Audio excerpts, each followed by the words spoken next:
অন্তর্বর্তী সরকার দায়িত্ব নেওয়ার পর ব্রিটেনের প্রথম উচ্চ পর্যায়ের কর্মকর্তা হিসেবে দেশটির ভারত প্রশান্ত মহাসাগর বিষয়ক প্রতিমন্ত্রী ক্যাথরিন ওয়েস্ট বাংলাদেশ সফরে আসেন। রোববার রাষ্ট্রীয় অতিথি ভবন যমুনায় অন্তর্বর্তী সরকারের প্রধান উপদেষ্টা ডক্টর মোহাম্মদ ইউনূসের সঙ্গে সৌজন্য সাক্ষাৎ করেন তিনি।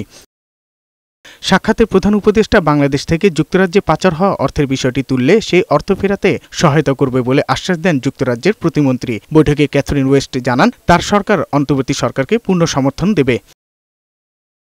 এর আগে পররাষ্ট্র মন্ত্রণালয়ের উপদেষ্টা তৌহিদ হোসেনের সাথে বৈঠক করেন ব্রিটিশ প্রতিমন্ত্রী।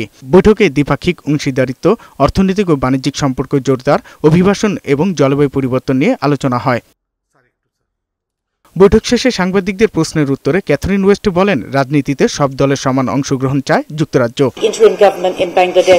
বাংলাদেশের গণতান্ত্রিক ভবিষ্যৎ নিয়ে আলোচনা হয়েছে। যুক্তরাজ্য আশা করে বাংলাদেশে গণতন্ত্র ফেরাতে অন্তর্বর্তী সরকারের প্রধান উপদেষ্টা ডক্টর মোহাম্মদ ইউনূস রূপরেখা দেবেন। অন্তর্বর্তী সরকারকে সব ধরনের সহযোগিতা করবে যুক্তরাজ্য।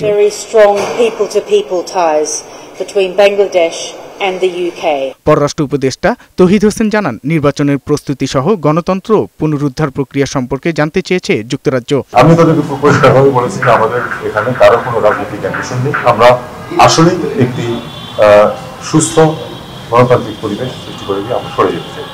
এটাই আমাদের লক্ষ্য। তাতে করে যেটুকু সময় লাগে এখন আমরা স্পষ্টভাবে জানি না, কারণ কতগুলো কমিশন কাজ করছে, তাদের রিপোর্ট তারপরে আমরা বুঝতে পারবো যে আসলে কত তাড়াতাড়ি আমরা আসলে এই কাজটা করতে সক্ষম হব। এক প্রশ্নের উত্তরে পররাষ্ট্র উপদেষ্টা জানান, বিএনপি চেয়ারপারসন বেগম খালেদা জিয়ার চিকিৎসার জন্য ভিসা প্রক্রিয়া সম্পন্ন হয়েছে। যাওয়া না যাওয়া তার সিদ্ধান্ত।